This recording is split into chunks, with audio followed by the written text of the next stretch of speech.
Right button. Hi, Juan. Hey, how are you?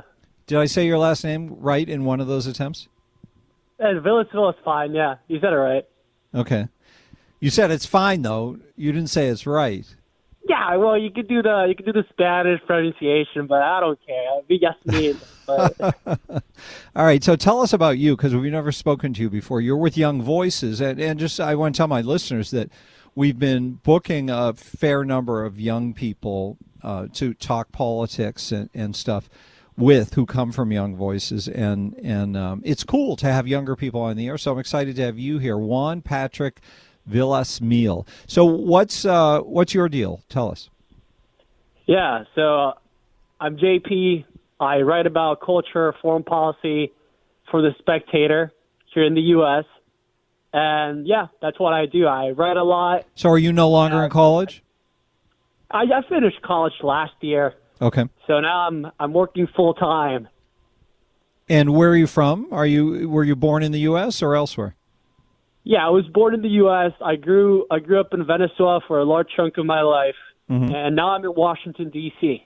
That's great. Congratulations. It sounds exciting. And you know who you are and what you want to do, which is a really great thing. It seems, anyway. And that's pretty awesome when you're young. Of course. So what are you thinking about politically? What's top of mind for you? We had court rulings today. Have you been following the news? Not really. Can you update me on that? I spent all the day writing. Oh, okay. $350+ million ruling against, and no surprise, but the ruling was issued in New York. So that's the big story, that Trump has been ordered to pay that money in exchange for having been found guilty of deceiving the people he was borrowing money from, and that they would have paid $160 million. He would have paid $160 million more in interest to those lenders had he been honest with them about the nature of his loan applications and the assets that he listed there. So do you have any thoughts on this situation? Yeah, this is the Mar-a-Lago case then, right? No, this is the New York Letitia James case that's charging his business. The value of properties and so on. Well, Mar-a-Lago is one of the properties, but I think his ownership of property is mostly in New York, or much of the value is. He owns about $3 billion worth of real estate, apparently. So this was the Attorney General of New York had sued him, and this was that judge whose name I keep wanting to call him Erdogan, but I know that's not quite right. Yeah, I mentioned Mar-a-Lago because I remember reading about this, that they're fighting about him and they're saying that it wasn't worth this much or that much. And with assessing property value is something complicated, especially when we're talking about property value from someone like Trump. So at the end of it all, it seems like it's such a flimsy case, probably one of the flimsiest. And it's just another of the usual cases that are being weaponized by what are very clearly ill-intentioned liberal judges. So every time, let's be honest, every time we see this case or any other case, I don't even maybe you do because you do this for a living, but I don't even dive into it because I almost always know it's BS. Well, because you feel like the outcome's predetermined, that the power structure has organized itself to go to war against Trump, and that's what's really the narrative. It's not about the cases. Yeah. Yeah, exactly. I think there's a lot of that going on, but at the same time, there is that courts are guided by those kinds of narratives. They have a larger interest in upholding some kind of order, and part of that order is legitimate.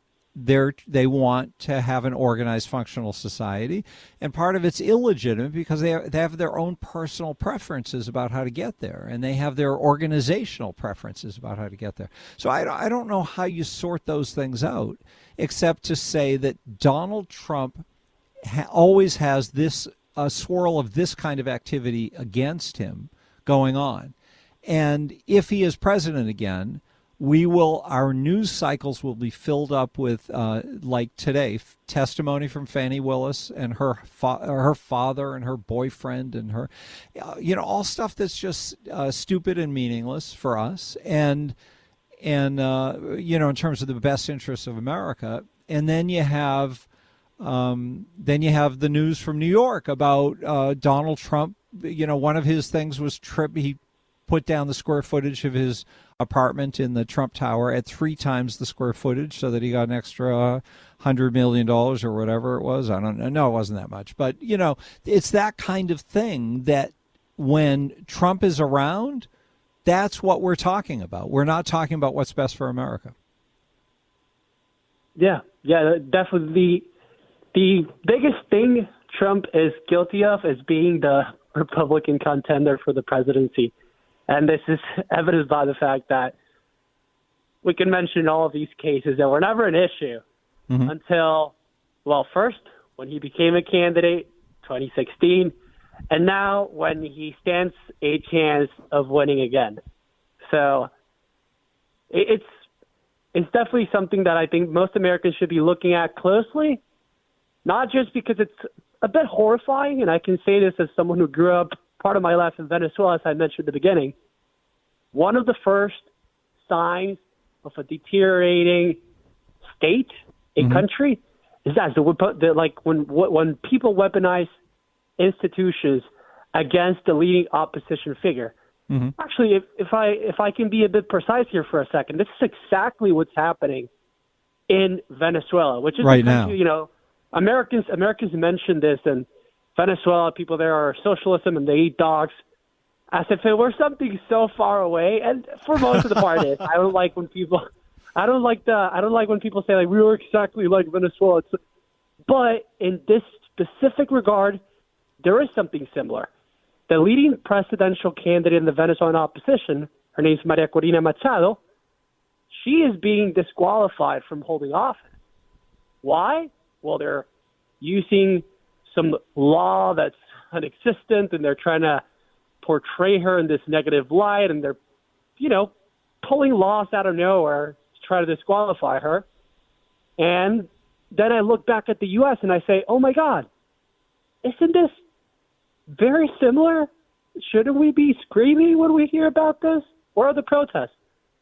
Yeah, so I think that's a wonderful point you're making, that we are going in that direction. And what you're saying is, as somebody who grew up in Venezuela, that you smell the same rat, that if the power structure is politicizing business in order to get rid of a businessman who they don't want to have to compete against, then that's banana republic stuff. And at the same time, what government does is make those kinds of decisions. Courts have to make the sort of decision that has to do with, is this guy looking to break our system and put us in danger? And if we go along with Trump, this is my concern, if we go along with Trump as being right in this because they're wrong, they're out to get him. But if you go back to your example about Venezuela, Trump promises that in return for being reelected, he will weaponize the government against his enemies. And I don't know how that advances us, because that's his commitment to us. He will be our retribution. And what he means by that is he's going to get even for all the bad things that have happened. And he's demonstrated his lack of interest in a rule of law. So how do we reconcile those two forces now that are saying they want to bring us to the banana republic level? Yeah, I think that with Trump's, it's a bit complicated to really know what he means by retribution, because back in 2016, he would talk about jailing Hillary Clinton, and last time I checked, Hillary Clinton is giving speeches at Georgetown University, and she's doing pretty well for herself. So, well, he made no attempts. I don't know if Trump 2.0 is going to be more angry and more capable than ever before. I think the dividing line for Trump is he didn't really care about Hillary Clinton, but it was a good applause line. And it got everybody going, and people like to say it. People like to, say, "Lock her up." They used to yell that at at his shows. But I do think he likes the idea of rigging the government on his behalf when it's something that threatens him and his power. So we saw what he did, that he tried to fix the Electoral College so that he could control the election outcome. He tried to get Mike Pence to do something that Mike Pence didn't feel comfortable doing, that was not constitutionally supported. He's dove into places where he was threatened and tried to rearrange how our constitutional system functioned in terms of the orderly transition of power. There have been other presidents who supposedly walked away from the presidency having been given the shaft. Al Gore, I think, felt this strongly, that the Supreme Court simply issued a ruling that was illegitimate because it favored the Republican candidate. But he wasn't going to challenge that because that would not be healthy for the country. So, but I can't see Donald Trump ever saying, I'm not going to challenge the system because I want the system to be able to sustain, because we need that in order to have an orderly society. He would always go, I believe, in the direction of what's best for Trump.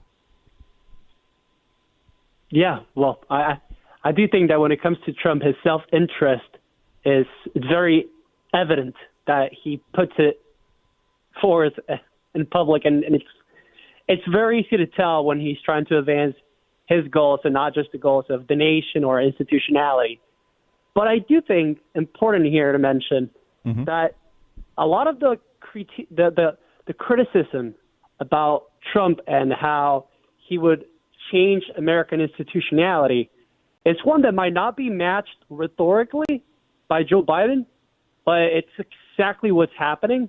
So I agree. Look at how the DOJ is behaving nowadays, it's really hard for me to say, well, yeah, like if I was in Trump's position and they're weaponizing this agency against me, I would do the same. So there's a game theory element to all this ordeal. All right, you're a smart kid. I'm glad you're here, JP. It's fun talking with you. So you are correct that the Democrats are also destroying our system. They are also against democracy, to use the political terminology they use. But they do it in such a way as to be more slippery than Trump is. Trump is more brazenly and openly anti-constitutional. He is openly a threat to democracy, and they are slithering slime. And it would seem to me that if you're in his position, you stand up and say, excuse me, they're accusing me of being anti-democratic, and maybe I get a little carried away. But what I'm getting carried away with is that they're anti-democratic, or even better, he would not be anti-democratic. He would not, because we know that expression, two wrongs don't make a right. So he should be standing up and pointing out to us, willing to lose the election, make the argument about how the Democrats are anti-democratic, about how they rig things using unions and they refuse to let kids in urban areas get good educations because they care more about the votes from unions. You can make a list a mile long of all their inherently corrupt behaviors, but on the surface, they have their perfume on and their fancy suits. And as long as you're not smelling up the room, you can get away with this kind of stuff because they've got the media in the bag. So the question is, if we stay inside of the binary, do we want to do that? Because the binary has us advancing both the Democrats and the Republicans because we decide which one we have to vote for because the other one's so rotten. Or should we really say, I'm not going to vote for anybody who isn't good? I'm going to vote for the guy who's fighting for, who represents the best interests of the country rather than the best interests of himself. And we only have 45 seconds left, so fill it up. I'm sorry. Go ahead. Yeah, well, I do think it's a complicated equation, especially when you're a voter. What do you do? But I do think, in a way, even if you're one of those that think that Trump's going to be a danger to American institutionality, he's going to destroy it, if that's already happening with the left, and they're taking it in a direction that's even worse, in my opinion, then go for Trump. And if you're like me, who I do think, and I'm a constitutionalist, and I love this country and its institutions, I think that we can survive a second Trump presidency. And the best evidence for this, it's his first presidency, and all the disasters that all was the good going things to he did. entail that didn't. All right, we've got to go. J.P. Villasmil. Come on, you got it right the first time. You got it right. How do people Villasmil. find you? Do you have an internet spot where they should go? Yeah, you can go to my X, Twitter, Okay. Real JP Villasmil with 2 L's. All right. You're awesome. Will you come back and talk again soon? Of course. This I'll has come really back been fun. every day. I'm very impressed with you. Thank you, sir.